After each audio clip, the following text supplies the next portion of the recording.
Assalamualaikum warahmatullahi wabarakatuh. Bismillahirrahmanirrahim. Alhamdulillahirabbil alamin. Allahumma shalli ala sayyidina maulana Muhammadin wa ala alihi wa sahbihi ajmain. La haula wala quwata illa billahil aliyil azim. Amma ba'd. Halo sahabat Erlisa, para pendengar Radio Erlisa 94,7 FM dan juga para pemirsa di media 51 channel 51 Media Channel NU Jepara. Bertemu lagi bersama Mikdad Sa'roni di program acara Mada Wajada, Media Dakwah dan Kajian Ramadan NU Jepara. Dan seperti biasa ya, sahabat Erlisa, para pendengar, para pemirsa semuanya, Mikdad Sa'roni sudah ditemani oleh narasumber kita dari Masitoh ya, dari klinik Masitoh. Dan beliau ini dokter gigi. Selengkapnya namanya beliau adalah Dr. DRG Anindita Diptia Kartika. Assalamualaikum Bu Dokter. Waalaikumsalam warahmatullahi wabarakatuh. Saya Dr. Gigi Anindita Diptia Kartika, praktek di klinik Masitoh Jepara. Oke.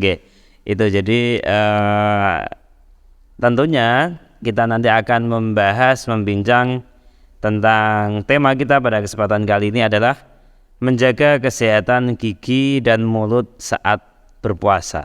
Nah, ini karena memang kita saat ini di bulan Ramadan, makanya perlu pentingnya kita menjaga kesehatan gigi. Begitu ya, Bu Dokter ya.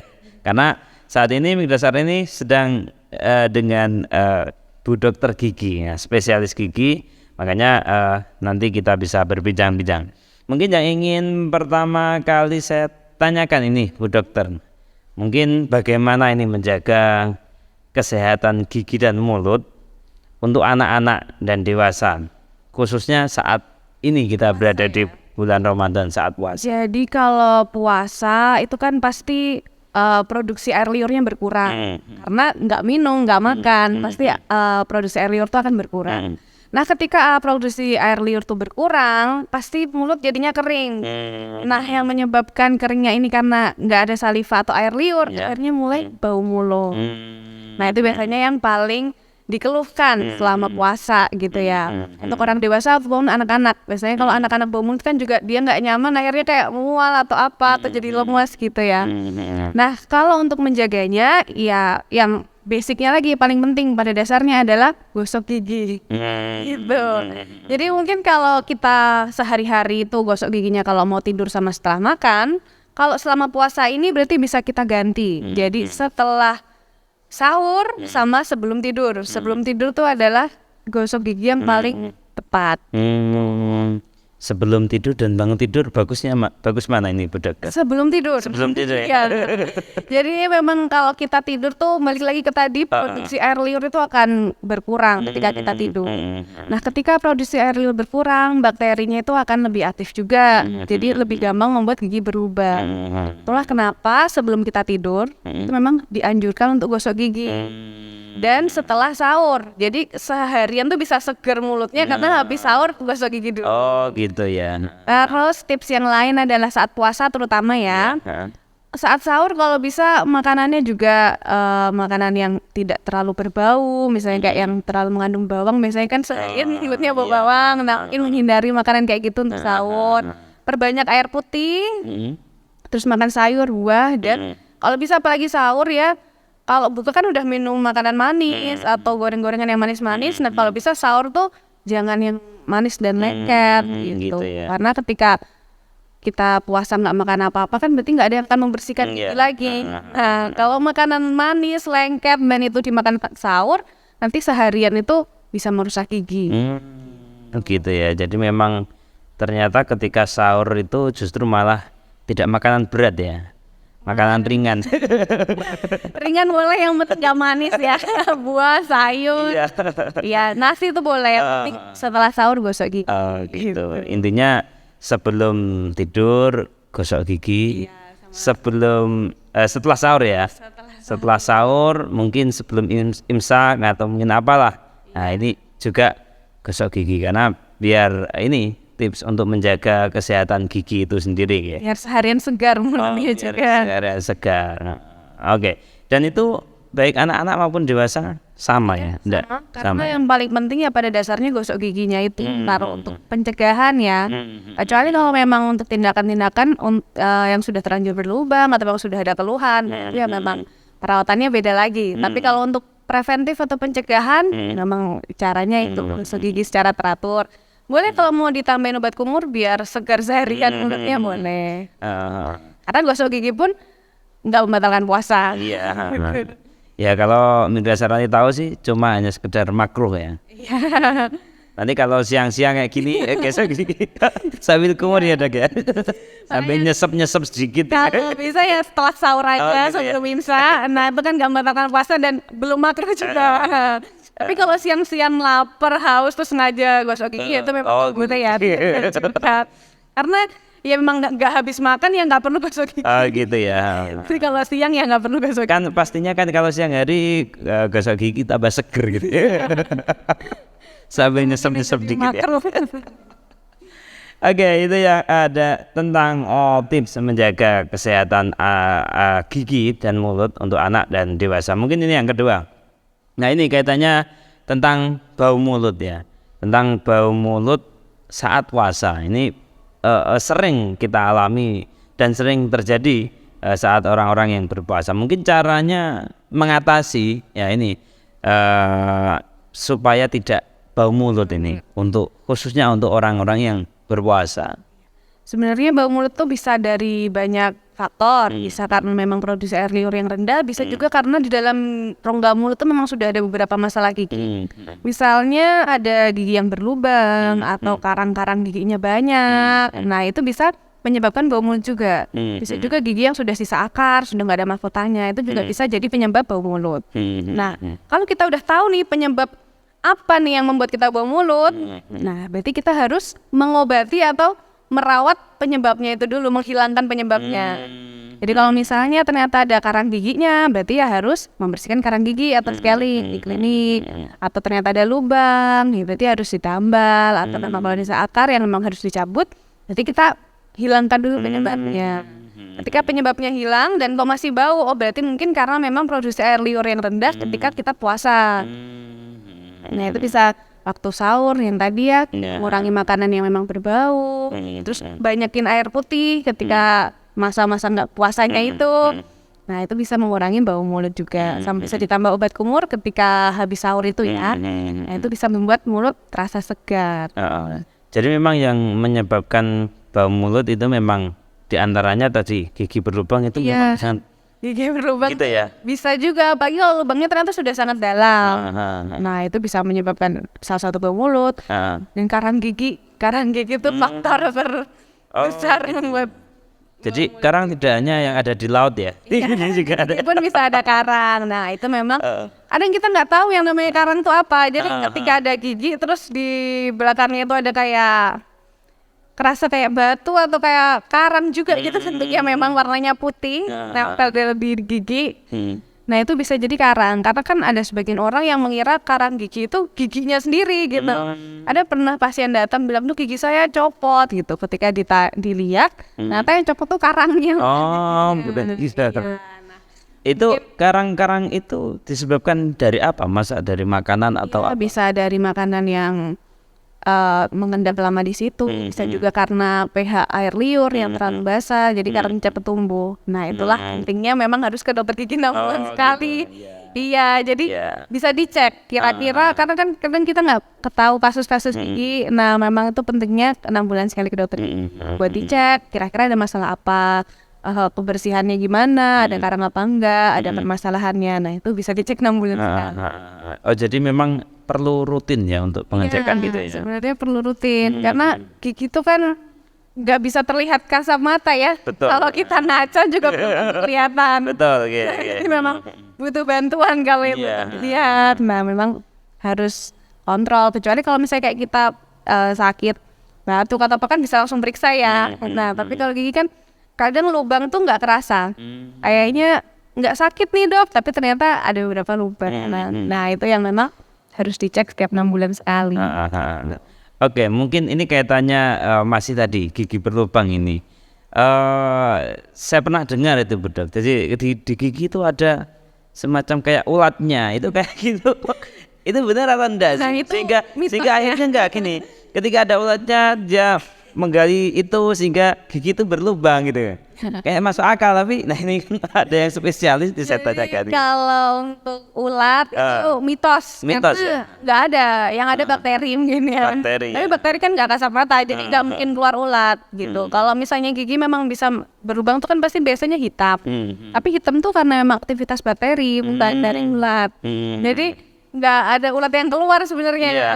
Yang ada mungkin makanan yang keluar, karena kan ketika ada lubang pasti makanan masuk ke dalamnya. Nah itu mungkin yang keluar sisa makanan dikiranya ular. Oh gitu ya. Makanya kadang saya ndak habis kan ketika giginya segitu ulatnya segini nggak ada mata akal. Tapi itu yang menyebabkan gigi bisa berlubang ya. Sebenarnya aktivitas bakteri sama makanan yang menumpuk di situ dalam waktu yang lama. Oke. Jadi memang ini untuk bau mulut memang pangkalnya memang salah satunya dari dari gigi berlubang itu ya. Ya, dari masalah gigi dia. Masalah giginya. Oke, kita lanjutkan lagi karena memang tema kita ini menjaga kesehatan gigi dan mulut saat berpuasa. Jadi kita lanjutkan saja. Ini sekarang keperawatan. Kalau tadi kita sudah mengetahui tentang cara mengatasi bau mulut, bagaimana cara menjaga gigi dan mulut ya. Sekarang mungkin cara perawatan gigi. Nah ini karena ini bersama dengan dokter gigi, jadi perawatannya tentang gigi. Perawatan gigi supaya ini tidak membatalkan puasa. Nah ini seperti apa Bu Dokter? Jadi sebenarnya udah ada fatwa MUI-nya sendiri juga kalau tentang kedokteran gigi itu memang perawatan gigi itu tidak membatalkan puasa, karena ketika kita cabut gigi, nambal gigi, scaling atau pembersihan gigi, atau mencetak gigi untuk pembuatan gigi tiruan, itu memang tidak membatalkan puasa. Biasanya kan orang takut kayak, wah ini aku mau dibius nih, dimasukin bahan, nanti puasanya batal enggak? Jadi anestesi atau pembiusan saat pencabutan gigi itu juga memang tidak membatalkan puasa, karena ketika di anestesi pun kan tidak mengenyangkan, jadi iya jadi nggak membatalkan puasa, karena setelah dibius pun ya memang nggak kenyang walaupun dimasukkan obat. Jadi itu nggak membatalkan puasa. Obat kumur juga nggak mengenyangkan, jadi tidak membatalkan puasa juga. Kecuali mungkin kalau satu jelas gitu ya. Terus scaling, terutama scaling tuh pembersihan karang gigi itu memang ada airnya. Jadi kadang airnya memang banyak mengalir dan nanti akan disedot sama namanya suction gitu. Dan ketika ketelan pun kalau memang nggak sengaja ketelan sedikit-sedikit tuh masih nggak apa-apa. Kecuali dia memang pas kumur segelas, ditelan itu baru nyambi dokter. Tapi ketika memang kumur dan nggak sengaja tertelan pun nggak apa-apa, karena memang ketika kita melakukan perawatan terutama untuk nambal dan membersihkan karang gigi pasti pakai air. Dan ketika posisi ke dokter gigi itu kan kursinya memang miring ya. Ya memang tinggi ya. Jadi memang rawan tertelan sebenarnya. Tapi memang nggak apa-apa selama memang prosedurnya gitu, maksudnya tidak sengaja tertelan, bukan yang memang dok nggak usah disedot nih saya tertelan. Nah itu beda lagi, nah itu batalkan. Tapi kalau memang tidak sengaja tertelan ya memang nggak apa-apa. Pencetakan gigi juga, cetakan gigi untuk membuat gigi tiruan itu juga tidak membatalkan puasa. Bahkan ketika misalnya nyetak gigi itu kan kadang ada yang refleks mualnya tinggi gitu ya, terus dia mual sampai muntah pun ya memang nggak membatalkan puasa juga. Cuman kalau bisa sih untuk perawatan yang kayak cabut gigi, itu kalau saya tetap nyaraninnya malam aja, karena kan habis cabut biasanya kita kasih obat, makanya untuk ngurangin rasa sakit juga. Kalau kita puasa kan nggak bisa langsung minum obat, nah takutnya nanti ketika giginya sakit dia nggak bisa minum obat gitu. Jadi kalau mau misalnya jam 5 atau sebelum habis itu buka gitu nggak apa-apa, tapi kalau bisa sih menurut saya mendingan malam aja ya. Mendekati buka. Jadi ketika habis dicabut, misalnya ada obat yang akan dikonsumsi, bisa dikonsumsi. Kalau siang-siang kan konsumsi obatnya jadinya susah. Karena kalau minum obat tetap membatalkan puasa. Pasti membatalkan. Cuman untuk pencabutan dengan anestesinya aja itu, obat biusnya itu nggak membatalkan puasa. Jadi nggak usah khawatir buat periksa gigi di bukan puasa. Jadi memang ketika ini kembali ke perawatannya soal pencabutan gigi. Pencabutan gigi ini kan memang lama ya prosesnya, Dok. Ya tergantung giginya kan. Gitu ya. Iya, jadi Ini gigi apa gitu atau tergantung kondisi gigi. kondisi giginya ya. Ada yang giginya udah patah atau giginya sudah goyang. Nah, mungkin kalau giginya sudah goyang bisa lebih cepat ya. Tapi kalau giginya ternyata terpendam atau giginya patah sudah rata sama gusi, nah itu kan tergantung kasus. Atau ternyata tiba-tiba akarnya bengkok. Nah banyak. Jadi pencabutan gigi itu nggak bisa diprediksi lah. Nggak bisa ya. Lama tidaknya itu tergantung kondisi giginya ya. Karena tiap orang punya gigi yang berbeda-beda.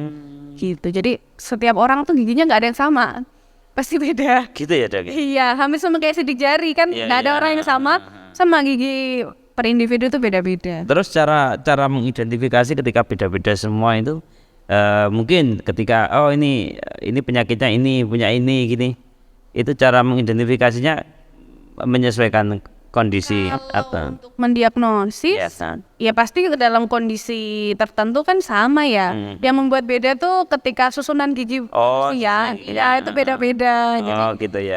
Ketika patahnya seberapa itu pasti beda-beda. Gitu. Tapi untuk kalau tindakan ya, misalnya giginya berlubang yang sudah tidak ada mahkotanya, misalnya sudah sisa akar, ya perawatannya kan sama, kan dicabut gitu. Atau giginya ternyata sudah goyang banget gitu ya, perawatannya sama, pasti akan dicabut. Gitu Ya bedakan gigi manusia tuh ya itu susunannya beda-beda, karena gigi yang ada yang lurus rapi, ada yang berjejal maju mundur itu juga kan beda-beda ya. Nah itu biasanya mempengaruhi, misalnya pencabutan gigi yang sangat-sangat berjejal yang tang tuh susah masuk, nah itu kan bisa jadi lebih susah juga dibandingnya memang giginya lebih rapi. Oke. Ini yang ingin saya tanyakan lagi masih terkait perawatan. Mungkin saya sering lihat yang dipasang di gigi itu ya. Behel kawat gigi. Iya itu.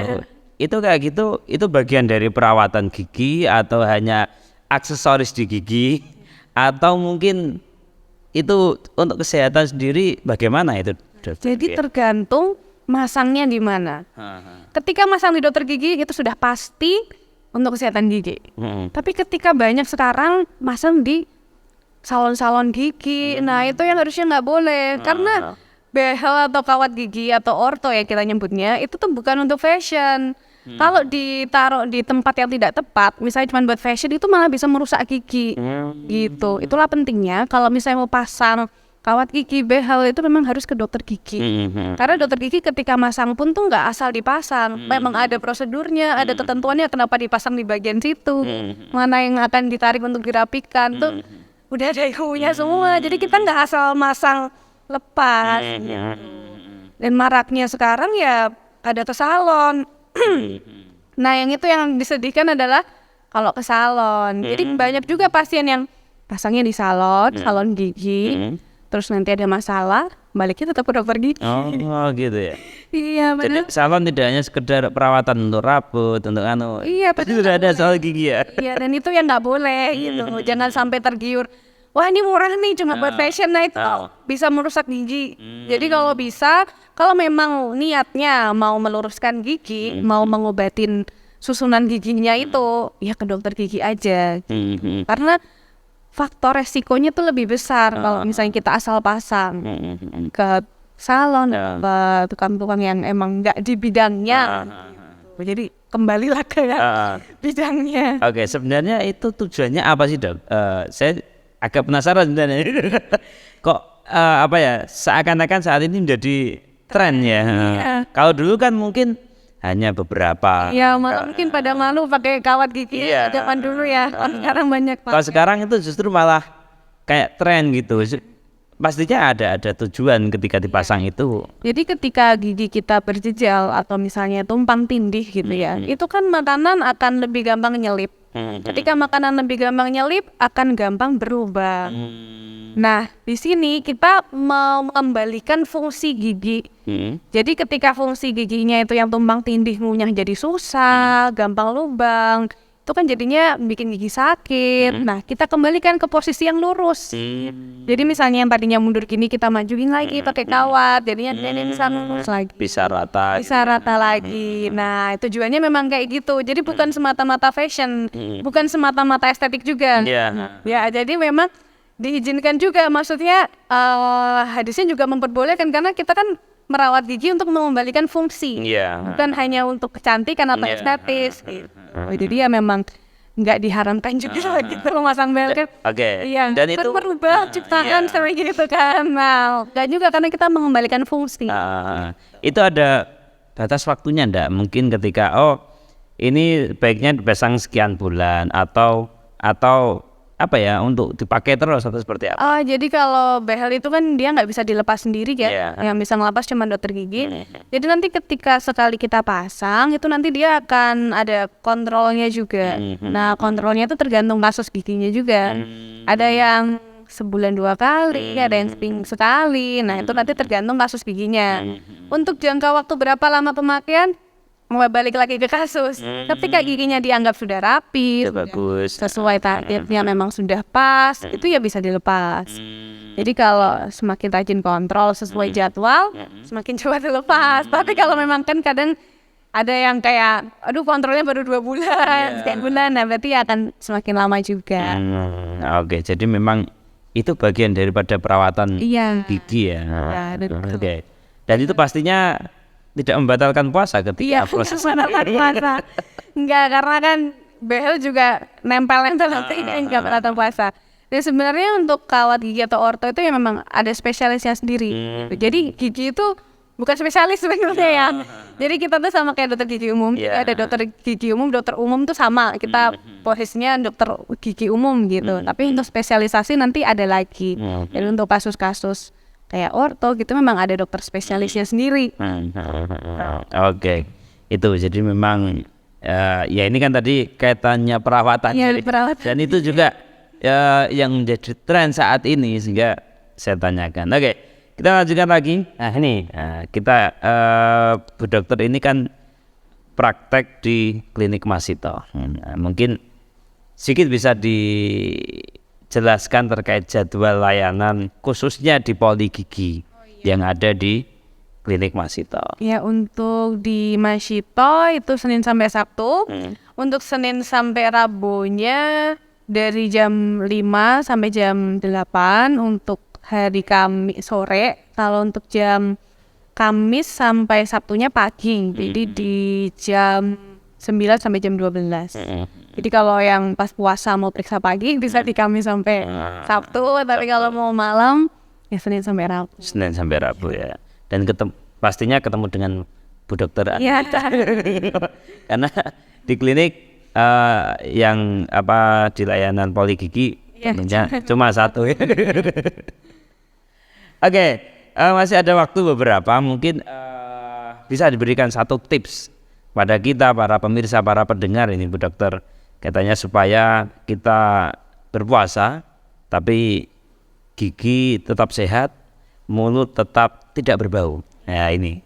Ya, hindari rangkuman semuanya tadi ya, kembali lagi ya. Yang pertama, kalau misalnya memang ada keluhan di dalam rongga mulut, ada gigi berlubang, gigi sakit, atau ada karang gigi, lebih baik diobatin dulu, dirawat dulu. Penyebab-penyebab yang kemungkinan bisa membuat bau mulut itu. Jadi ketika gigi kita sebelum puasa biasanya kan memang banyak yang langsung periksa gigi biar puasanya tidak terganggu. Gitu ya. Nah mungkin selama ini kalau ini karena sudah terlanjur puasa, mungkin malam tuh bisa periksa giginya. Kalau misalnya ada keluhan-keluhan, biar diberesin semua. Jadi nanti ketika puasa pun nggak akan mengganggu, nggak akan tiba-tiba siang-siang, aduh sakit gigi gimana nih, nggak bisa minum obat. Jadi sebelum sakit lebih baik semua diperiksakan dulu gitu.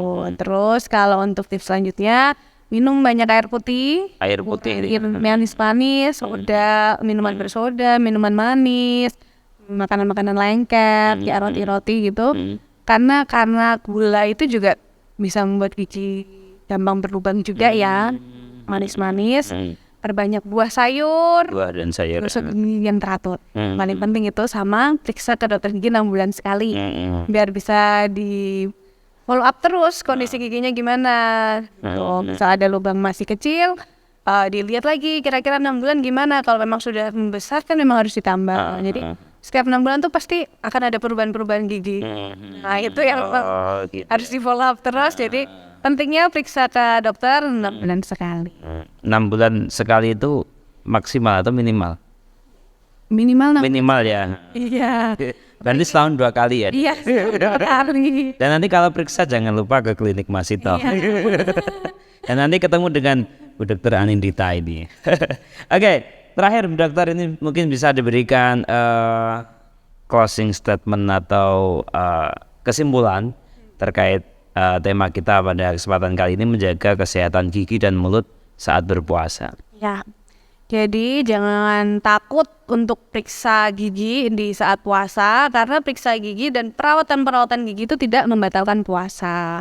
Jadi kalau yang mau periksa siang-siang juga boleh, atau malam setelah buka juga boleh. Yang penting jangan takut puasa itu jadi halangan untuk periksa ke dokter gigi gitu. Jadi karena memang nggak membatalkan puasa. Terus jangan lupa gosok gigi 2 kali sehari.